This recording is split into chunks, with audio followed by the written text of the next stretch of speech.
नई गाड़ी है और हम इसमें ये कैसे एक्सपेक्ट, मतलब आप इसमें बोल रहे हो कि हमसे चेंज कर रहे हैं, वो कर रहे हैं। अगर कोई 5 मिनट 10 मिनट का काम है, चलो ठीक है कर लो, पर अगर वो काम आप बोल रहे हो कभी सही नहीं हो रहा है, आपको पता ही नहीं चल रहा है कि हो क्या रहा है, और उसमें टाइम लग सकता है 2 दिन का 3 दिन का टाइम लग सकता है, भाई बड़ी प्रॉब्लम हो सकती है। तो मैं उस गाड़ी को यार कैसे ले लूँ, मतलब मैंने तो पूरे पैसे दिए। हेलो गाइस, स्वागत है आप सभी का डीवी कारण बाइक की एक और नई वीडियो में। आज हमारे पास है Mahindra Thar top variant hard top diesel automatic. मैं आपको दिखा देता हूँ इसका ऑटोमेटिक भी।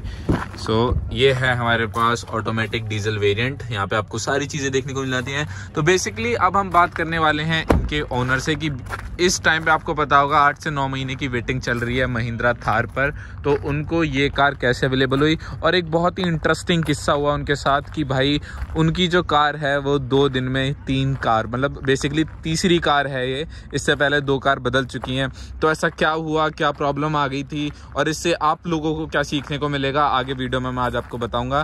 तो चलिए स्टार्ट करते हैं वीडियो को। तो भाई ये महिंद्रा थार ली है दिवेश भैया ने। दिवेश भैया को सभी जानते हैं, अगर आप हमारे चैनल को सब्सक्राइब करा हो, जो नए लोग हैं उनको भी थोड़ा बहुत आइडिया हो जाएगा कि भाई आप देख सकते हो इससे पहले भैया के पास इको स्पोर्ट थी और अब है महिंद्रा थार। तो भैया सबसे पहले स्टार्ट करते हैं हम कि आपको कब मिली, कितने की मिली और वेटिंग कितनी वेटिंग लगी आपको सारी चीज़ से। तो कब ली थी आपने बेसिकली ये कार?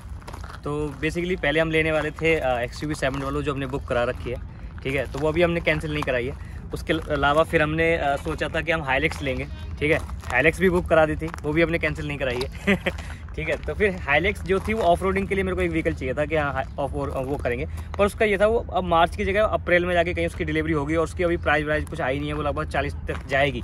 तो हमने सोचा कि यार अब XUV 7 वालों तो हम ले ही रहे हैं, तो क्यों ना एक थार ले ली जाए ऑफ रोडिंग के लिए, और ये थोड़ा सस्ते में पड़ेगी। मतलब अगर देखा जाए 40 लाख से इसका देखा जाए तो ये 18-19 में आ जाती है, तो इसका लेना एक ज़्यादा सही रहेगा मेरे हिसाब से। तो मैंने कहा ये सही है। वैसे भी जो ऑफ रोडिंग में जब ट्रैवल करने वाले हैं, सिर्फ 2 ही लोग ट्रैवल करने वाले हैं, मैं और अपने शैम्पू जी, ठीक है। तो उस हिसाब से हमने फिर ये गाड़ी ली थी। फिर हमने सर्च किया कि भैया क्या वेटिंग है, क्या है। तो हमने डीलर वगैरह पे बात किया, तो डीलर वगैरह बता रहे हैं कि भैया 8 महीने की वेटिंग है डीजल पे, और पेट्रोल पे लगभग वो 2-3 महीने की वेटिंग बता रहे थे। तो मैंने कहा अच्छा, मैंने ये तो ज़्यादा ही हो जाएगा, फिर तो उससे भी ज़्यादा हो जाएगा। तो फिर अपने थोड़े से जुगाड़ बिठाए, बात करी 2-4 जगह। तो कोई कह रहा था कि आप जो है इस पर एक्स्ट्रा 1 लाख रुपये दो, आपको मैं अभी दे दूंगा 3-4 दिन में। कोई कह रहा है इस पर एसेसरीज ज़्यादा ले लो तो मैं आपको दे दूंगा। तो बहुत सारी चीज़ें आ रही थी। उसके अलावा भी आपकी चॉइस नहीं थी, आप उसमें मतलब सॉफ्ट ऑफ दे रहा है, कोई कुछ दे रहा है, चॉइस बहुत कम थी उसमें कि कलर जो मिल रहा है वही लेना पड़ेगा। तो वो सब चीज़ें थी, पर अपने को चाहिए था ब्लैक या फिर रेड कलर, वो भी हार्ड टॉप के अंदर। सो वही हमने लिया।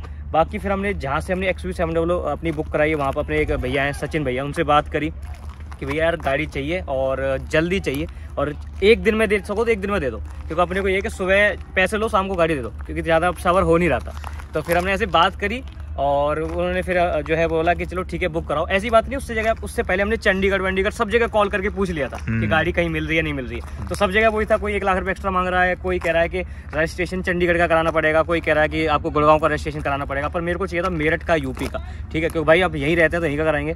तो वो वाला बहुत सारी टेंशन आ रही थी। कोई कह रहा था आगरा में पैसे एक्स्ट्रा दे दो, वो ले लो। तो वो सब चीज़ें हमने छोड़ के यहीं बात की और फाइनली हमने गाड़ी बुक करी। मतलब अगले दिन हमने गाड़ी बुक कर दी और उसके नेक्स्ट डे, मतलब 1 दिन के बाद ही हमारी गाड़ी शोरूम पे आ गई, ठीक है। तो 1 दिन के अंदर अपने को गाड़ी मिली और उस दिन जाके हमने पूरा गाड़ी का पीडिया किया, चेक किया, बढ़िया। हमें लगा कि हाँ भाई बढ़िया है। ब्लैक कलर चाहिए था, ब्लैक मिल गया। हार्ड टॉप ऑटोमेटिक जो चाहिए था सब कुछ हमें जो है वो पूरा से मिल गया। बस इसमें ये था कि हमें लगभग 30-35 हज़ार रुपये की एसेसरीज लेनी थी। तो उन्होंने कहा कि ये ले लेना आप भैया। तो मैंने कहा चलो ठीक है, ये तो कोई बात नहीं यार, क्योंकि वो तो हम काम की जो बहुत सारी चीज़ें वो हमसे लगवा लेंगे, तो वो कोई दिक्कत नहीं है। 30-35 हज़ार की ऐसी लेने। बाकी उन्होंने कोई 1 रुपया एक्स्ट्रा हमसे कुछ नहीं मांगा, कोई कुछ नहीं, बिल्कुल जो गाड़ी है वो आपको यहाँ पर मिली। तो ठीक है, हम देख के आए, हमने कहा चलो सही है ना। हमने सोचा कि डिलीवरी उस दिन ले लेते हैं, फिर हम सोचा कि यार डिलीवरी ले रहे हैं तो थोड़ा अच्छे से करते हैं, इतना सब्र थोड़ा और रखते हैं, नेक्स्ट डे लेते हैं। हमारी गाड़ी आ चुकी थी 1 दिन के अंदर ही, पर हम लेके नहीं आए उसको, पैसे वैसे सारे दे दिए हमने। नेक्स्ट डे गए हम अपनी पूरी फैमिली को लेके और वहाँ जाके हमने पूरी गाड़ी धुलवाई। सुबह ही पहुँच गए थे, जिससे हम शाम तक पूरी गाड़ी को तैयार करवा दें, एसेसरीज वगैरह लगवा दें। और जब हमने लगवाई तो उस टाइम पर जब वो धुल के आई गाड़ी, तो उसमें एक स्क्रैच था और साथ में एक ऊपर डेंट था उसमें। हाँ। तो हमने वो गाड़ी मतलब जो देखी तो उसमें इस जगह पर कहीं डेंट था, अगर मैं आपको दिखाऊं। हाँ, जब ये जो डोर है यहाँ पे इसका जो है डेंट था इस साइड पे। हाँ, PDI करने गए थे तो हमें यहाँ पे डेंट था और यहाँ पे उसकी यहाँ पे चिट लगी थी और यहीं पे डेंट था। वो तो ये छोटा सा, ये जो डेंट था वो मतलब था तो इतना बड़ा, गड्ढा था, पर यार उसका पेंट उतरा हुआ था। अब कोई यार पैसे पूरे दे रहा है नई गाड़ी के, है ना, तो वो क्यों उस गाड़ी को लेगा। और फिर ये वाली बात है कि भैया वेटिंग चल रही है थार की, तो फिर यार पता नहीं यार कैसे होगा क्या होगा। तो वो हमारे शोरूम वाले जो भैया, मतलब हमारे जो सचिन भैया, उनसे बात हुई। उन्होंने कहा कोई बात नहीं, गाड़ी चेंज होगी। फटाफट गाड़ी गई और दूसरी गाड़ी धुल के आई, दूसरी थार आई। तो हमें जो डिलीवरी इस गाड़ी की होनी, मतलब जिस गाड़ी की होने वाली थी वो नहीं हुई, वो दोबारा वापस गई और हमने जो है सेकंड गाड़ी जो है धुलवा के वापस ली। अब वो लेट हो गए थे तो फिर हमने उसमें जो है छोटी मोटी एसेसरीज लगवाई और अपना उसको हम घर लेके आए। तो मतलब एक दिन में हमने बेसिकली 2 थार की डिलीवरी ले ली। पहले वो डिलीवरी बस बिल्कुल वहाँ पहुँच गए थे जहाँ डिलीवरी ले रहे हैं, फिर वो कैंसिल हुई, फिर दूसरी आई और फिर हम जो है उसको लेके आए, वो सेम ब्लैक कलर की थी। तो फिर बस घर आ गए उसके बाद हम। लेकिन भाई अगर अभी आप देखो तो यहाँ पे आपको कोई भी एक्सेसरीज नहीं देखने को मिलेगी, ना ही यहाँ पे कुछ एक्स्ट्रा है, ना ही व्हील आर्चेस क्लैडिंग है, कुछ नहीं देखने को मिलेगा। तो जो मैंने आपको स्टार्टिंग में बताया था कि आपको कुछ सीखने को मिलेगा इस वीडियो से, तो वो सबसे बड़ी बात यह है कि जब भैया को डिलीवरी मिल गई थी अपनी दूसरी कार की, घर भी ले आए, पूजा भी करा दी, 80 किलोमीटर चला भी दी, उसके बाद उसमें कुछ प्रॉब्लम आ गई और वो गाड़ी भी बदलनी पड़ी। तो भैया आप बताओ कि उस गाड़ी में ऐसा क्या हुआ कि वो बदली? बेसिकली ये हुआ कि अब सेकंड गाड़ी तो आई चुकी थी, अब उसको हमने भाई अपनी गाड़ी हो गई, अपना घर पूजा वूजा करवाई, चलाया हमने 80 किलोमीटर। नेक्स्ट डे मेरे को दोबारा से उसमें कुछ एसेसरीज रह गई थी, मतलब हमने पूरी नहीं लगवाई थी क्योंकि हम लेट हो गए थे, तो कुछ मेन लगवाई थी। तो फिर उसमें वो रह गई थी, मैं वो लगवाने के लिए गया वहाँ पे। पर जब मैं जा रहा था रास्ते में उसमें इंजन लाइट आ गई। इंजन लाइट के साथ साथ उसमें DEF की जो पंप होती है, मतलब DEF की बेसिकली लाइट होती है अंदर, वो जल गई। सो उसमें पंप में कोई दिक्कत थी, जो पीछे एक फ्लो पंप होती है उसकी, उसमें कहीं दिक्कत आ रही थी। सो मैंने कहा चलो इसे भी शोरूम पे चेक करा लेंगे। लाइट वाइट आ गई यार, नई गाड़ी है, एक ही दिन हुआ है अभी, और उसमें भी 80 किलोमीटर मैंने चलाई थी। तो फिर मैं उसके बाद मैं उसको लेके गया सुबह, और वहाँ जाने के बाद जब मैंने दिखाई तो सारी एसेसरीज उसमें पहले लगी कि कोई बात नहीं से चेक करते हैं। उन्होंने चेक किया, उन्होंने वो इरेज कर दिया, क्योंकि बेसिकली आप जो है लगा के वो सिस्टम लगा के वो इरेज कर सकते हैं पूरे एरर को, वो इरेज कर दिया। उसके बाद सारी एसेसरीज लग गई जो भी लगने वाली थी, हर सब कुछ क्लैडिंग जो भी हमने सब कुछ चेंज करवाया था सब कुछ लग गया उसमें। उसके बाद जब हम उस गाड़ी को ले जाने वाले थे एकदम से उसमें इंजन लाइट दोबारा आ गई। तो मैंने कहा भाई इसमें दोबारा इंजन लाइट आ गई। तो शाम के 4 बज गए थे लगभग हमें पूरे काम करवाते उस दिन भी। तो हमने फिर जो है उनको दिखाया, तो उन्होंने फिर कम से कम 2-3 घंटे उसमें वो करा, पूरा टेस्ट वेस्ट करा, उसको पूरी वायरिंग चेक करी। उन्होंने कहा शायद वायरिंग पे दिक्कत है क्या, वायरिंग चेक करी, सब कुछ। मतलब उन्हें समझ में नहीं आया कि हो क्या रहा है, क्योंकि वायरिंग भी सही आ रही थी, उसकी जो पंप थी वो चेंज करके देखी, पर फिर भी जो एरर था वो जा नहीं रहा था। तो फिर मैंने कहा कि यार ये अभी बताओ नई गाड़ी है, बताओ इसका क्या करें। फिर सचिन भाई से बात हुई अपनी, मैंने कहा यार ये क्या बात है। तो फिर उसके बाद सचिन भाई अंदर गए और उन्होंने अपने जो है मैनेजर GM वगैरह से बात करी। हमने भी उनसे डायरेक्ट बात करी, मैंने कि भाई अब बताओ कैसे करें। तो उन्होंने फिर जो है हमारी प्रॉब्लम को समझा और हमने जो है ढंग से बताया कि यार बताओ नई गाड़ी है, अब हम इसमें ये कैसे एक्सपेक्ट, मतलब आप इसमें बोल रहे हो कि हम चेंज कर रहे हैं, वो कर रहे हैं। अगर कोई 5 मिनट 10 मिनट का काम है चलो ठीक है कर लो, पर अगर वो काम आप बोल रहे हो कभी सही नहीं हो रहा है, आपको पता ही नहीं चल रहा कि हो क्या रहा है, और उसमें टाइम लग सकता है 2 दिन का 3 दिन का टाइम लग सकता है, भाई बड़ी प्रॉब्लम हो सकती है। तो मैं उस गाड़ी को यार कैसे ले लूँ, मतलब मैंने तो पूरे पैसे दिए हैं। तो उन्होंने बोला कि कोई बात नहीं सर, आपको हम इमीडिएटली अभी के अभी तीसरी गाड़ी की डिलीवरी दे रहे हैं। मतलब उस गाड़ी को रख के उन्होंने फिर तीसरी गाड़ी दी, क्योंकि अभी तक कोई भी नंबर जो है आया नहीं था, कुछ भी हुआ नहीं था। बस एक फास्टैग लगाता था, फास्टैग फिर हमने उसमें से निकाला और फिर हमने इसका एक अलग फास्टैग बनवाया। तो 250-300 रुपये का अपना नुकसान हुआ, बाकी कुछ नहीं हुआ, ठीक है। तो हमें फिर तीसरी गाड़ी मिल गई और हमने उसकी टैंक फुल करा रखा था, तो उसका पूरा का पूरा जो डीजल था वो उसमें से निकाल के इसमें डाला, ठीक है। उन्होंने शोरूम वालों ने वहाँ पे, और लगभग पूरा जो स्टाफ है वो लगभग 6 बजे करीब चला जाता है, पर हमारी गाड़ी के लिए 7:30 पौने 8 बजे तक उन लोगों ने काम किया वहाँ पे, पूरा धो धा के उन्होंने। फिर ये फाइनली गाड़ी है जो आई, और जब से हम जो इसको चला रहे हैं अभी 2-3 दिन हुए हैं, बस 2 या 3 दिन हुए हैं, शायद 2 ही दिन हुए हैं, आज तीसरा दिन है, ठीक है। और 2 दिन के अंदर अब हम जो है इस गाड़ी को अभी तक 500 किलोमीटर चला चुके हैं, और 500 किलोमीटर में हमने पूरा टेस्ट वेस्ट कर लिया है, तो कोई दिक्कत नहीं, कोई इंजन लाइट नहीं आ रही है, सब कुछ बढ़िया है। तो फाइनली बोल सकते हैं कि हाँ 2-3 दिन के अंदर हमने 3 गाड़ी की डिलीवरी ली, वो भी 3 महिंद्रा थार की डिलीवरी ली, black colour hard top automatic. तो भाई ये देख लो कि जो गाड़ी 8-8 महीने तक अवेलेबल नहीं है वो आपको मतलब 3 बदल के दिया। अब देखो इसका साफ सीधा मतलब ये है कि अगर डीलर्स के पास गाड़ी खड़ी होती है, जिन लोगों ने कैंसिल कर देते हैं जो अपनी बुकिंग, वो हिसाब से, ऐसे नहीं कि जिन्होंने पहले से बुक कर रखी है आप जाओ और वो आपको दे देंगे, नहीं। अगर जो उनके पहले की बुकिंग है वो कैंसिल हो जाती है, वो तभी आपको देते हैं। ये हमारे वाले डीलर तो ऐसे करते हैं, क्योंकि हमने XUV 300 भी ली थी, उस टाइम पर भी कुछ ऐसा ही सिनेरियो हुआ था। अब बात करते हैं, जैसे आपने भैया बताया कि 2 दिन में 500 किलोमीटर चला दिया है, तो कुछ ड्राइविंग एक्सपीरियंस की अगर हम बात करें कि क्या क्या हमें कॉम्प्रोमाइज करना पड़ता है और किस तरीके के एडवांटेज आपको थार में लगते हैं?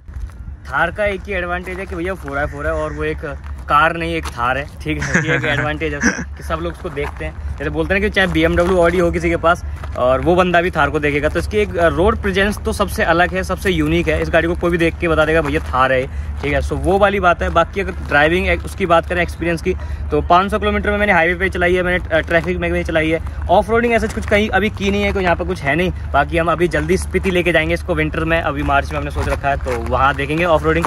पर अगर वैसे कंपेयर करूँ मैं अपनी दूसरी गाड़ी से, इको स्पोर्ट से, तो अगर इको स्पोर्ट से कंपेयर करते हैं तो भाई ये है कि इको स्पोर्ट मेरे को लगता था कि उसका जो हैंडल है वो थोड़ा सा हार्ड है, पर भाई असली में उसका हैंडल हार्ड नहीं, इसका हैंडल बहुत ज़्यादा, इसका जो स्टीयरिंग है वो बहुत ही ज़्यादा हार्ड है। आप जो है गलियों में इसको लेके जाते हैं, मैं इसको गलियों में भी लेके गया हूँ, अपने दोस्तों के पास लेके गया था, तो भाई अगर कहीं शार्प टर्न है कि ऐसे करके बिल्कुल ऐसे टर्न है तो आपको बहुत मेहनत करनी पड़ती है, मतलब स्लो स्पीड पर बहुत ज़्यादा टाइट हो जाता है इसका हैंडल, ठीक है। और साथ ही साथ ये है कि इसका जो टर्निंग रेडियस है वो भी थोड़ा सा कम है, आपको जो है थोड़ा सा आगे पीछे करके जो है गाड़ी मोड़नी पड़ती है अगर कंपेयर करें इको स्पोर्ट वगैरह इन गाड़ियों से। बाकी ये भी सफ़ो मीटर है, वो भी सफ़ो मीटर है, दोनों के लगभग साइज जो है सेम साइज है, ज़्यादा कुछ खास फर्क नहीं है। पर वो ये कि भाई ये लेडर ऑन फ्रेम है और उसके अलावा ये है कि भाई ये थार है तो इसको थोड़ा जगह ज़्यादा चाहिए, अपना जो है अपना एक दायरा बना के रखती है, तो उस वजह से मोड़ने में इसको थोड़ी सी दिक्कत होती है। बाकी सीट भी ठीक है, कंफर्टेबल है, आगे वाली इको स्पोर्ट से ज़्यादा नहीं है, पर उससे कोई वो नहीं है कि हाँ 19-20 का फ़र्क होगा, वो ठीक है। पीछे वाली जो है, पीछे वाली सीट मुझे लगा नहीं था कितनी कंफर्टेबल होंगी, पीछे वाली सीट बहुत ज़्यादा कंफर्टेबल है, उसमें शैम्पू भी बैठा है, हाँ, वो बहुत कंफर्टेबल है। भले ही 2 लोगों के लिए है पर आप उसमें बड़े आराम से 3 लोग, हमने उसमें 4 लोग भी बिठाए, ठीक है, तो भाई वो सही है, 3 लोगों तक के लिए बहुत बढ़िया सीट है, आराम से आप ट्रैवल कर सकते हो। और मुझे लगता है कि इको स्पोर्ट से ज़्यादा लेग रूम है उसमें, हाँ लेग रूम ज़्यादा है, नी रूम ज़्यादा है, हेड रूम ज़्यादा है, तो क्योंकि ब्रॉड है इस वजह से। पर ये है कि अब फिर वो सब चीज़ें आती हैं तो भैया इसका जो बूट स्पेस है वो बिल्कुल कॉम्प्रोमाइज़ हो जाता है, बूट स्पेस इसमें बिल्कुल है ही नहीं कुछ भी, आप छोटे मोटे वही बैग रख लो, तो वही है कि बहुत छोटा सा है, अगर मैं दिखाऊँ भी तो बूट स्पेस तो ये सोच लो कि उनको ना के बराबर, आप उसको ना ही कंसीडर करें कहीं पे तो ही बढ़िया है। तो ये है कुछ ये बूट स्पेस बचता है तो उसमें आप क्या ही रखोगे, ठीक है। बैकपैक्स आ सकते हैं 2, वो भी छोटे छोटे लैपटॉप बैग वही अगर आप ट्रैवल कर रहे हो तो ट्रैवल करते टाइम तो ये सोच लो कि कम से कम 2 या 3 ही लोग ट्रैवल करो, तभी आप जो है एक सीट को फोल्ड कर लो और सामान जो है यहाँ पर रख सकते हो। बाकी एक्सपीरियंस और बात करूँ गियर शिफ्टिंग वगैरह तो थोड़ा सा लैग तो आपको मिलेगा ही यार, क्योंकि मैं कंपेयर कर रहा हूँ, मैंने BMW भी चलाई है तो उससे कंपेयर कर रहा हूँ। पर बाकी अगर इस सेगमेंट में देखें तो ठीक है, मतलब कि इसका पिकअप वगैरह भी सही है, इसका टॉर्क तो आपको पता ही यार, थार है तो 300 Nm का टॉर्क आता है इसके अंदर, तो वो सब चीज़ें सही है। बाकी हाईवे पे स्टेबिलिटी वगैरह सही है, मैंने इसको 145 तक 150 के अराउंड पहुँचने वाली थी जब तक मैंने इसको जो है भगा के देखा है, तो वहाँ पर भी सही थी।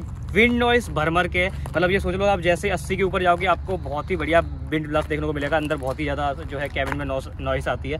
हाँ उससे नीचे चलाते हो आप जो है धीरे धीरे चलाते हो, 70-80 पे चलाते हो, आपको मज़ा आएगा इस गाड़ी को चलाने में, मतलब ऐसा लगता है कि हाँ ठीक है आराम से चल रही है, अपना पूरा जगह वो लेके। बाकी तो सब लोग इससे अपने आप ही दूर हट जाते हैं जब उसको देखते हैं, थोड़े से जगह अपने आप ही दे देते हैं। सही बात है, ये सब चीज़ें तो है ही। बाकी ओवरऑल ठीक है, और मुझे कोई दिक्कत नहीं। ऑटोमेटिक है तो गियर शिफ्टिंग की कोई दिक्कत नहीं है कि मैं आपको बताऊँ कि क्लच कैसा है वो कैसा है, तो वो मुझे पता ही नहीं है क्योंकि भाई ऑटोमेटिक है, क्योंकि it's not a car it's a Thar, ठीक है, तो मज़ेदार। तो भाई यही है कि बेसिकली आपको थार में जो एम्बियंस साउंड है, बाहर की साउंड है, वो अच्छी खासी देखने को मिलेगी। बाकी 4 लोगों के लिए सिटी में बहुत अच्छी है, ट्रैवल पे 3 लोगों के लिए बेस्ट है, कैपेबिलिटीज़ आप सबको इसकी पता है ना। सबसे इम्पॉर्टेंट, जब भी आप कोई न्यू कार लेते हैं तो पहले ही दिन उसको मत खुलवाया करो कहीं पे भी ले जाके कि आप उसे बाहर का काम करवाना है। 1 हफ्ते कार को चला लो जिससे कम से कम आपको पता चल जाए उसका इंजन कैसे काम कर रहा है, क्योंकि अगर भैया के केस में देखा, अगर इन्होंने पहले ही दिन इसमें मॉडिफिकेशन करा दी होती तो इनका व्हीकल नहीं बदल सकता था। क्योंकि अगर पता है वो बदल भी जाता तो भी पता क्या कहते, वो बोल सकते थे भाई डीलर कि भाई आपने बाहर काम करवाया उस वजह से ये सब चीज़ें हुई हैं, तो वो बहाना लगा सकते हैं। तो पहले 1 या 2 हफ्ते में तक 15-20 दिन आराम से चलाओ, जब आपको पूरा तसल्ली हो जाए आप पहली सर्विस करवा लो, उसके बाद बाहर जाके आफ्टर मार्केट कोई काम करवाओ, क्योंकि एकदम से करवाना मेरे हिसाब से तो सही नहीं है। बाकी तो देखो आपकी मर्जी, क्योंकि आपकी कार होगी वो। एग्जैक्टली तो भाई ये है महिंद्रा थार। अब इस पर बहुत सारी वीडियोस आएंगी। अभी जो रिसेंट वीडियो आने वाली है वो आपको एक वॉक अराउंड रिव्यू दे दूंगा मैं थोड़ा बहुत, कि इसमें आपको क्या क्या मिलता है, दूसरा कि इसमें क्या क्या एक्सेसरीज मिलती हैं, उसके बाद इसके एवरेज की बात करेंगे, उसके बाद इसके 4 हाई की पे किस तरीके से चलती है, और जब विंटर स्पीति में जाएगी तो कैसा परफॉर्म करेगी, वो सब आपको देखने को मिलेगा भैया के ब्लॉग चैनल पर। और बाकी इसके जो एवरेज वगैरह की इंफॉर्मेशन है और बाकी सारी जो चीज़ें हैं वो आपको हमारे इस चैनल पर देखने को मिलेगी। तो इस वीडियो में इतना ही। आई होप आपको ये वीडियो पसंद आई हो। वीडियो पसंद आई तो वीडियो को लाइक कीजिए, एंड ऑटोमोबाइल से रिलेटेड वीडियोस देखने के लिए हमारे चैनल को सब्सक्राइब कीजिए। तब तक के लिए मिलते हैं एक और नई वीडियो के साथ।